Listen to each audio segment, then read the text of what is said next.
డబ్బు, అనారోగ్యం, ఉద్యోగం, వ్యాపారం, అప్పులతో బాధపడుతున్నారా? మీకోసమే లాంచ్ యువర్ ఫ్యూచర్ ప్రోగ్రామ్.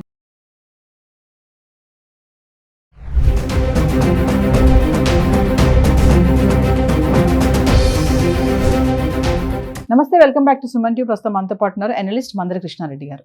నమస్తే సార్. నమస్తే అమ్మా. కోల్కతా ఇన్సిడెంట్ తీసుకుంటే లా కాలేజ్లో అంటే లా చదివే స్టూడెంట్ పైనే సామూహిక అత్యాచారం చేశారు.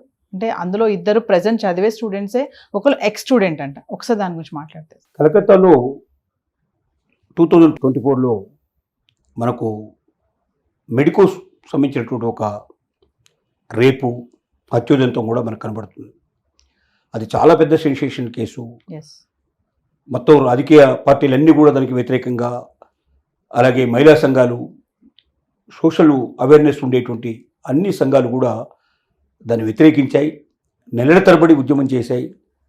చివరికి ఎవరైతే ఆ పనికి పాల్పడ్డారో వాళ్ళని అరెస్ట్ చేయడం, వాళ్ళకి శిక్ష విధించడం కూడా జరిగింది. కాబట్టి కొంత ప్రశాంతత ఏర్పడింది ఇప్పుడు. కానీ ఆ సంఘటన మరొక ముందే మరొక సంఘటన, కలకత్తా లాంటి ప్లేస్ యాక్చువల్గా కాళీమాతని ఆరాధనగా చూస్తారు. అక్కడ ఆడవాళ్ళను కూడా కాళీమాతతో పోలుస్తారు.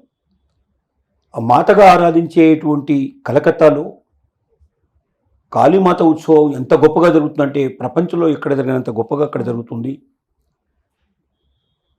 అక్కడ ఎడ్యుకేటెడ్స్ ఎక్కువ, విలువలకు ఎక్కువగా అవకాశం ఇచ్చేది, విలువలను ఎక్కువగా పాటించేటువంటి మంచి సమాజం ఉన్నటువంటి కలకత్తాలో మరొక ఘోరం జరిగింది. ఇది లా కాలేజీలో జరిగింది. లా కాలేజీ సంబంధించినటువంటి అమ్మాయి పైనే అఘాయిత్యం జరిగింది. లా కాలేజీలో చదువుకునేటువంటి ఇద్దరు అబ్బాయిలు, పూర్వ విద్యార్థి ఒకరు, ముగ్గురు కలిసి సామూహిక అత్యాచారానికి పాల్పడ్డారు. ఆ అమ్మాయిని ఒకవైపు రేప్ చేసుకుంటూనే మరొకవైపున వీడియోలు తీశారు. ఈ విషయాలు బయట ఎవరికైనా చెప్తే ఈ వీడియోని సోషల్ మీడియాలో పెడతాం, నీ జీవితాన్ని నాశనం చేస్తామని చెప్పి బెదిరించారు. ఆ అమ్మాయిని నన్ను హాస్పిటల్కి తీసుకెళ్ళండి, నన్ను హాస్పిటల్లో జాయిన్ చేయండి అని వేడుకున్నా కూడా, కాళ్ళు పట్టుకున్నా కూడా కనికరించలేదు వాళ్ళు. వాచ్మ్యాన్ రూమ్లో వేసి తాళం వేశారు. చివరికి తెల్లవార్లు రేపు పూర్తయిపోయిన తర్వాత ఆ అమ్మాయిని వదిలేశారు. అమ్మాయి అతి కష్టం మీద హాస్పిటల్ జాయిన్ అవ్వడం, తర్వాత ఈ విషయం అంతా స్టేట్మెంట్ ఇవ్వడం, పోలీసులు అరెస్టు రంగం చేయడం, ఇలాంటివన్నీ జరిగాయి. కానీ ఇక్కడ ఎంత దురదృష్టమైన విషయం అంటే, వీళ్ళు కాబోయే అడ్వకేట్స్, వీళ్ళు కాబోయే న్యాయమూర్తులు, దీంట్లో ఎవరైనా న్యాయమూర్తులు కూడా అయ్యే అవకాశాలు ఉండి ఉండొచ్చు. చట్టాన్ని రక్షించాల్సిన వాళ్ళు, ఇటువంటి కేసులపైన వాదించాలి వీళ్ళు. అలాంటి వాళ్ళు ఎవరైనా అమాయకులు దాంట్లో శిక్షకు గురయ్యేటట్టయితే వాళ్ళని రక్షించాల్సిన బాధ్యత వాళ్ళ మీద ఉండేది. కానీ సభ్య సమాజం అంతా సిగ్గుతో తలదించుకునే విధంగా, సమాజం అంతా కూడా గ్రహించే విధంగా, ఒక న్యాయశాస్త్రం చదువుతున్నటువంటి విద్యార్థులు, న్యాయశాస్త్రం చదివేటువంటి విద్యార్థిని మీద ఇలాంటి అఘాయిత్యానికి పాల్పడటమే కాకుండా దాన్ని వీడియో తీసి సోషల్ మీడియాలో పెడతామని బెదిరించేటువంటి స్థితికి దిగజారిపోవడం అంటే, అసలు న్యాయస్థానం కూడా ఒకసారి ఆలోచించాల్సిన అవసరం ఉంది, న్యాయశాస్త్రం కూడా ఒకసారి మళ్ళీ ఆలోచించాల్సిన అవసరం ఉంది. ఇలాంటి విద్యార్థుల్లో మనం న్యాయవాదులుగా తయారు చేస్తున్నది వీళ్ళైనా రేపు ఈ న్యాయస్థానాన్ని రక్షించేవాళ్ళు, ఈ న్యాయాన్ని రక్షించేవాళ్ళు ఈ భారతదేశం లోపల. అందుకే ప్రతిరోజు ఏమవుతుంది ఇక్కడంటే, అన్యాయాలు చేసిన వాళ్ళని, అక్రమాలు చేసిన వాళ్ళని, తప్పులు చేసిన వాళ్ళని, నేరాలు చేసిన వాళ్ళని రక్షించేందుకు కూడా అడ్వకేట్లు ఉపయోగపడుతున్నారు. మరి ఒకరు న్యాయం వైపు వాదిస్తుంటే ఇంకొకరు అన్యాయం వైపు కూడా న్యాయమే వాదించేటువంటి వాళ్ళు ఉంటారు. వాళ్ళు అడ్వకేట్లే, వీళ్ళు అడ్వకేట్లే. న్యాయశాస్త్రం ప్రకారం అది కరెక్టే కావచ్చు. మాకు శాస్త్రం ఇచ్చింది అంటే అతడు అపరాధి అని, అతడు నేరస్తుడని తెలిసేదాకా అందరూ నిరపరాధులే అనేటువంటి భావంతోనే వాదిస్తారు. అది రుజువు అయితేనే కదా అతను నేరస్తుడు అనేది. అప్పటిదాకా అతను నేరస్తుడు కాదు కదా. నేరస్తుడు కానప్పుడు అతను నేరస్తుడు కాదేమో అనేటువంటి భావంతో మేము వాదిస్తాం. నేరస్తుడు అవునో కాదో మేం కాదుగా చెప్పాల్సింది, న్యాయమూర్తి చెప్పాలి. మా పని ఏమిటి, వాదించడమే మా పని అని ఈ రకంగా వాదించే వాళ్ళు చాలామంది ఉన్నారు. కానీ ఏదేమైనప్పటికీ విలువలు అనేవి రోజు రోజుకు దిగజారిపోతున్నాయి. ఈ రకమైనటువంటి పరిస్థితుల్లో ఒక్కొక్కసారి మనం ఎటు వెళ్తున్నాం, సమాజం ఎటు వెళ్తుంది, మన అమ్మాయిలు సురక్షితమేనా, న్యాయశాస్త్రం చదివేటువంటి అమ్మాయికి దిక్కుమొక్కు లేకపోతే మామూలు అమ్మాయిల పరిస్థితి ఏమిటి? ఇలాంటి అనేక రకాల ప్రశ్నలు దీంట్లో వచ్చి పుట్టుకొస్తాయి.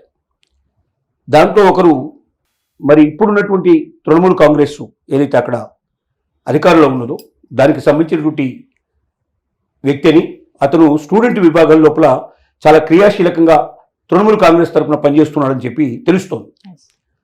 మరి ఇప్పుడు ప్రభుత్వం మీద కూడా, ప్రభుత్వం వ్యతిరేకంగా ఉన్నటువంటి బీజేపీ దాని మీద విపరీతంగా చెప్తోంది. మెడికోస్ చనిపోవడంలో కానీ, ఇప్పుడు లా స్టూడెంట్ మీద జరగడం కానీ, స్టూడెంట్స్ మీద అత్యాచారాలు జరగడం జరుగుతోంది. దీనికి కారణం ఏంటంటే తృణమూల్లోనే అలాంటి నేరస్తులు ఉన్నారని వాళ్ళు ప్రచారం చేయడానికి ప్రయత్నం చేస్తున్నారు. ఇది కాకతీయంగా జరిగిందే తప్ప ఇది అలాంటి కాదు. ప్రతి రాష్ట్రంలోనూ ఇట్లాంటి జరిగే అవకాశాలు ఉన్నాయి, ప్రతి చోట జరిగే అవకాశాలు ఉన్నాయి. బీజేపీ అధికారంలో ఉన్నటువంటి రాష్ట్రాల్లో కూడా జరిగేటువంటి అవకాశాలు ఉన్నాయి, కానీ వీళ్ళు వాదిస్తున్నారు. ఏది ఏమైనప్పటికీ పార్టీల మీద నెచ్చుకోవడం కాదు, ఇక్కడ సమాజమే ఆలోచించాల్సిన పరిస్థితి. ఇలాంటి వాళ్ళకి తగిన గుణపాఠం చెప్పాలి, చాలా కఠినమైన శిక్షలు వేయాలి. మళ్ళీ భవిష్యత్తులో ఎప్పుడు కూడా వీళ్ళు ఇలాంటి పని చేయడానికి వీలు లేకుండా ప్రయత్నించాల్సిన అవసరం, ఆవశ్యకత ఎంతైనా ఉంది. అంటే సార్, కమింగ్ టు తల్లిదండ్రుల గురించి కూడా మాట్లాడుకుంటే, అంటే వాళ్ళ పెంపకం కూడా ఎలా ఉందనేది కూడా చూసుకోవచ్చు కదా ఒకసారి. అంటే తల్లిదండ్రులు అసలు ఎలా చూసుకుంటున్నారు వాళ్ళు? ఒకటి, తల్లిదండ్రుల చేతుల్లో అసలు పిల్లలు ఉన్నారా లేదా అనేది ఒక పెద్ద ప్రశ్న పరిస్థితి ఏర్పడింది వాళ్ళు. ఎందుకంటే తల్లిదండ్రులు ఎక్కువ మంది డబ్బు సంపాదన మీద ఎక్కువగా ఆలోచించాల్సిన పరిస్థితులు ఏర్పడుతున్నాయి. వాళ్ళకున్న పరిస్థితులు వాళ్ళకి అలాగా పురోగమించే పరిస్థితి ఏర్పడుతుంది. పిల్లల్ని చూసుకునేంత టైం కానీ, పిల్లలు ఏం చేస్తున్నారో తెలుసుకునే టైం కానీ లేదు. కాబట్టి ఇద్దరూ సంపాదిస్తున్నట్టయితే అవసరమైతే ఒకరి సంపాదన తగ్గించుకోనైనా, ఒకరి సంపాదన లేకపోయినా, పిల్లలు బాగుపడినప్పుడు, పిల్లలు చెడిపోయినప్పుడు, పిల్లలు ఈ రకమైనటువంటి వాటికి అత్యాచారాలకు పాల్పడే పరిస్థితి ఏర్పడేట్టుగా తయారైతే మనం ఎంత సంపాదిస్తే ఏమిటి, మనం ఎంత కోటీశ్వరులు అయితే ఏంటి, లేదా ఎంత బాగా వాడి కారు, బిల్డింగు అన్నీ కూడా మనం సమకూర్చి పెడితే లాభం. చివరికి సమాజం అంతా కూడా అసహించుకునే పరిస్థితి లోపల మన బిడ్డ తయారయ్యే పరిస్థితి ఏర్పడిన తర్వాత అవి అవసరమా లేక ఇది అవసరమా? కాబట్టి అవసరమైతే పిల్లల కోసం కొంత మనం త్యాగం చేయడానికైనా సిద్ధపడి ముందుకు వస్తే తప్ప పిల్లలు రోజులకి ఈ రకంగా పరిస్థితులు వాళ్ళు తయారవడం మాత్రం ఇది సరైన విధానం కాదు, సరైన పద్ధతిలో వెళ్ళడం లేదు మాత్రం ఖచ్చితంగా చెప్పగలం. Thank you.